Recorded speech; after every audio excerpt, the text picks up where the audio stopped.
एक बहुत बड़ी प्रॉब्लम है जिसे आज के इस वीडियो में मैं सोल्व करने जा रहा हूँ। वो है फाइनेंशियल अनकंट्रोल लॉसेस। कुछ सालों तक पर्सनली मेरे साथ ये प्रॉब्लम थी कि मैं अपने फाइनेंशियल सेटलमेंट्स को लेकर बहुत केयरलेस रहता था।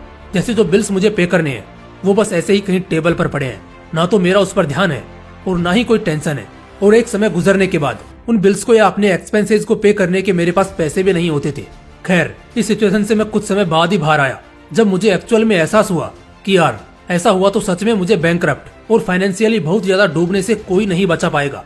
कुछ शानदार रूल्स को मैंने स्टडी करा और इस फील्ड के बड़े बड़े रिच और बिलियनियर्स लोगों का स्टैटिस्टिक्स जाना, जिससे एक बात तो क्लियर हो गई कि वो आज जो इतने रिच और फाइनेंशियली इतने स्ट्रॉन्ग पोजीशन में है वो कहीं ना कहीं इसी वजह से है क्योंकि वो अपने फाइनेंशियल सिचुएशन को बहुत अच्छी तरह कंट्रोल कर पा रहे हैं। और उन्होंने शुरुआत करी है कुछ ऐसे ही मैजिकल रूल्स से जिन्हें हम आज के इस वीडियो में जानने वाले हैं।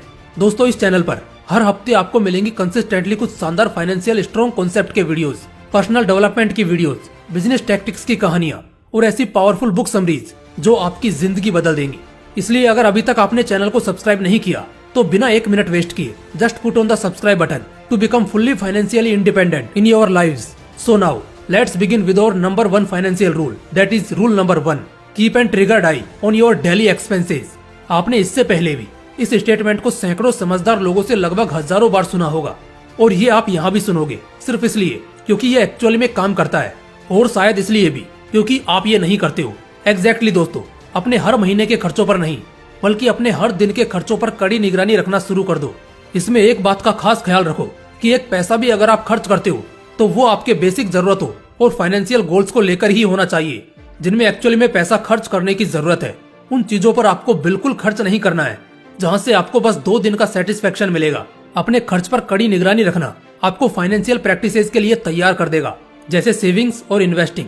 फाइनेंशियली स्टेबल होने के लिए इंसान सेव करता है और फाइनेंशियली रिच होने के लिए इन्वेस्ट। लेकिन ये दोनों टारगेट आप तभी क्रैक कर पाओगे जब आप अपने खर्चों से बाहर आ पाओगे, और ये तभी पॉसिबल है जब आप अपने एक्सपेंसेस को बहुत अच्छी तरह ट्रैक करते हो और उन्हें एक सही डायरेक्शन देते हो। Rule number 2, make a budget. मुझे ये समझ नहीं आता कि लोग अपने डेली लाइफ एक्सपेंसेस के लिए एक बजट क्यों नहीं बनाते। बहुत सारे लोग पेपर या अपने किसी मंथली फोल्डर पर अपना बजट फिक्स करने में बहुत बोर फील करते हैं, मगर सच्चाई ये है कि ये काम करता है और बहुत तगड़ा काम करता है। जब आप किसी भी फाइनेंशियल एक्सपेंसेस को मेंटेन करने के लिए एक बजट बनाना शुरू कर लेते हैं तब आपके खर्चे अपने आप कम हो जाते हैं। जैसे इस महीने वेब सीरीज को देखने के लिए मल्टीपल सब्सक्रिप्शन की जगह एक जगह फिक्स बजट में सब्सक्रिप्शन लेना, जिससे लिमिट क्रॉस नहीं होनी चाहिए। इनफैक्ट हर महीने ग्रोसरी शॉपिंग, कुछ लग्जरी शॉपिंग या अपार्ट फ्रॉम इट कुछ एक्चुअल नीडेड शॉपिंग्स में भी एक फिक्स बजट बनाकर चलना। इससे आप फाइनेंशियली डिसिप्लिन्ड हो जाते हो। इससे आप रेगुलरली अपने ऑन गोइंग फाइनेंशियली एनालिटिक्स को लेकर भी बहुत अवेयर रहते हो और हर महीने अच्छा पैसा बचा पाते हो। जब हमारे पास किसी एक्सपेंस को हैंडल करने का एक फिक्स बजट नहीं होता तो उस वक्त हम कितना भी खर्च करने से पीछे नहीं हटते। बस यहीं पर गलती हो जाती है, जिस वजह से हर महीने हर मिडिल क्लास आदमी बोलता है पैसे पता नहीं कहाँ चले जाते हैं। इसलिए हर महीने एक फिक्स बजट बनाकर चलो, जिससे आपकी जेब और आपका बैंक अकाउंट कभी खाली ना हो और आपको किसी और से उधार ना मांगना पड़े। इसके अलावा ये लॉन्ग टर्म में भी बहुत प्रॉफिटेबल प्रूव होगा। Rule number 3, follow 24 hours rule. देखो, इकोनॉमिक्स की भाषा में कहा जाता है कि इंसान की चाहते या यूं कह लो कि इंसान के डिजायर्स कभी खत्म नहीं होते। एक चाहत पूरी होती है तो मन दूसरा कुछ चाहने लगता है। इन सबका सबसे बुरा इफेक्ट पड़ता है हमारे फाइनेंशियल कंडीशन के ऊपर। जैसे आज ये खरीद लिया, कल कुछ और पसंद आया तो उसे भी खरीद लिया। अगर कोई चीज आउट ऑफ बजट है तो लोन ले लिया। इन सब में 2 पॉइंट्स आपको बहुत ज्यादा हेल्प करेंगे, ध्यान से सुनना। पहली बात कि खुद को एक लिमिट दो कि आप इससे ज्यादा खर्च नहीं करोगे। दूसरा कि जब भी कोई डिजायर मन में जन्म ले तो अगले 1 दिन का समय लो सिर्फ ये सोचने के लिए कि क्या 1 दिन के बाद भी जो डिजायर क्वांटिटी आपके हार्ट में है वो इसी तरह है या कुछ कम हुआ है। क्योंकि 24 आवर रूल के अकॉर्डिंग इंस्टेंट मूवमेंट के लिए कोई चीज हमें उसकी तरफ अट्रैक्ट कर सकती है, लेकिन कुछ समय बाद हो सकता है कि हमें इस बात का शायद रिग्रेट भी हो। बेहतर ये रहेगा कि आप 1 दिन रुके, जिससे हो सकता है कल आपको जरा सा रियलाइज हो जाए कि ये खरीदना आपकी जरूरत नहीं बल्कि अनसेंसेबल सा डिजायर है जो बस आपका अकाउंट खाली करेगा। इसके अलावा आपकी पर्सनल जरूरतों में 1% भी वैल्यू ऐड नहीं करेगा। इसलिए किसी भी लग्जरी नीड को फुलफिल करने के लिए खुद को नेक्स्ट 24 आवर्स का समय दे। अगर इसके बाद भी आपको लगता है कि इसकी रिक्वायरमेंट है तो just go for it, otherwise say it loud and clear, no. Rule number 4, save for big purchases. Financial crisis की शुरुआत कहाँ से होती है क्या आप जानते हैं? एक फाइनेंशियल क्राइसिस तब शुरू होता है जब हमारी एक्चुअल कैपेसिटी से ज्यादा हम डिजायर को अपने अंदर पैदा करना शुरू कर देते हैं। खैर, ये गलत भी नहीं है, किसी भी चीज की ख्वाहिश करना या कोई लग्जरी आइटम खरीदना गलत थोड़ी है, लेकिन इसको करने के प्रोसेस को बदलना होगा।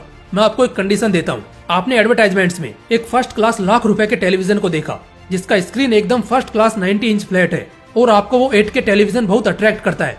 अब सिर्फ इस अट्रैक्शन को ध्यान में रखते हुए तुरंत अपना फोन और क्रेडिट कार्ड उठाना और एडवर्टाइजमेंट नंबर पर कॉल करके तुरंत टेलीविजन बुक करना, ये बहुत खराब तरीका है। 24 आवर्स रूल को याद रखो जो हमने जस्ट देखा। इसके बाद अगर सच में आपको ऐसा लगता है कि वाकई आपको एक न्यू स्टनिंग टेलीविजन की जरूरत है, तो इसे खरीदने के लिए क्रेडिट कार्ड का इस्तेमाल न करते हुए इन्हें अपने सेविंग से खरीदो। किसी भी बड़े परचेज से पहले सेव करना स्टार्ट करो, और जब सेविंग अकाउंट में उतना अमाउंट हो जाए तभी परचेज करने निकलो। फाइनेंशियली स्मार्ट लोग ऐसा ही करते हैं। अब देखो, यह एक बहुत काम की बात बताने जा रहा हूँ। कभी भी आप किसी लायबिलिटी को परचेज करते हो, यानी ऐसी चीजों को जिनकी फ्यूचर में मॉनेटरी वैल्यू घटने वाली है, तो उन प्रोडक्ट्स के लिए कभी भी क्रेडिट या लोन ऑप्शन यूज करने से 100 गुना बेहतर ऑप्शन है कि उस पर्टिकुलर प्रोडक्ट को डायरेक्ट कैश से परचेज करो। अब इतना तो तय है कि 1 लाख की टीवी तुरंत आज के आज जाकर खरीदना बहुत से लोगों के लिए थोड़ा स्ट्रगलिंग हो सकता है। इसलिए ऐसी कंडीशन में पैसा सेव करो, और जब पैसा जमा हो जाए तब पूरा कैश देकर एक साथ परचेज करो। इसके 2 फायदे होंगे। पहला तो आप EMI इंटरेस्ट और हर महीने कांस्टेंट प्रेशर से भी बचोगे, और हो सकता है कुछ महीनों में शायद सेम प्रोडक्ट का प्राइस थोड़ा सस्ता भी हो जाए। इसके अलावा शायद हो सकता है कि कुछ समय बाद आपको रियलाइज हो कि ना लेना ही बेटर था। अगर आप ये चाहते हो कि कभी भी आपको पैसे की दिक्कत ना हो, तो एक बात को सीरियसली दिमाग में बिठा लो कि आपको तब तक लोन या क्रेडिट परचेज नहीं करना है जब तक आप कोई ऐसा आइटम नहीं खरीद रहे जिसका मॉनेटरी वैल्यू समय के साथ बढ़ रहा हो, जैसे घर, कोई प्लॉट या कोई गुड एसेट जिसका वैल्यू फ्यूचर में अच्छा एप्रिसिएट होगा। सिर्फ इन्हीं परचेजिंग में लोन या क्रेडिट का इस्तेमाल करें, वरना आप एक इंटरेस्ट में ही इतनी बुरी तरह फंस जाएंगे कि आप कभी कोई एसेट नहीं बना पाएंगे। इसलिए इसे ध्यान में रखो। Rule number 5, say no to credit cards. Credit card एक ऐसा टूल है जिसे वाइजली और स्मार्टली यूज किया जाए तो ये बहुत काम का है और बहुत हेल्पफुल भी होगा। लेकिन यही तो नहीं होता। 95% लोग बुरी तरह फाइनेंशियली कोलैप्स कर जाते हैं क्योंकि उनका उनके क्रेडिट कार्ड के साथ बॉन्ड बहुत स्ट्रॉन्ग होता है। क्रेडिट कार्ड बहुत सही चीज है जब तक उसकी जरूरत हो, क्योंकि बहुत सारे लोग इससे अपना सेल्फ कंट्रोल खो देते हैं और हर छोटी मोटी मंथली प्रॉब्लम्स के लिए अपने क्रेडिट कार्ड को यूज में लेने लगते हैं, जैसे monthly rental payments, food bills, shopping expenses या कोई भी छोटी बड़ी जरूरतों के लिए क्रेडिट कार्ड घुमाना शुरू कर देते हैं। इससे हम खुद के लिए गड्ढा खोदते हैं, इससे ज्यादा कुछ भी नहीं। यहाँ समझने वाली बात यह है कि इससे आप सिर्फ और सिर्फ कर्जे में डूबते चले जाओगे, क्योंकि ऐसे भी क्रेडिट कार्ड्स पर बहुत हाई इंटरेस्ट लगता है। तो इससे आपको लॉन्ग टर्म में बहुत स्ट्रगल करना पड़ेगा और इससे आपका पैसा सिर्फ वेस्ट होगा, इन्वेस्ट नहीं। क्रेडिट कार्ड का यूज इंसान को डिपेंडेबल बना सकता है। इसलिए मेरी एडवाइस आपको यही रहेगी कि जब तक आप एक वाइज और स्मार्ट फाइनेंशियल बॉडी ना बन जाए, क्रेडिट कार्ड की लत से दूर रहें। इस वीडियो से इतनी हाई कॉस्टली नॉलेज लेने के बाद आप सबका भी थैंक यू बोलने का मन तो कर रहा होगा, तो बस सब्सक्राइब कर देना, जिससे मुझे भी पता चल जाए कि आपको ये वीडियो पसंद आया है। और फिर हम इसी तरह के फाइनेंशियल और बिजनेस लर्निंग्स की वीडियोज के साथ आप सभी से मिलते रहेंगे।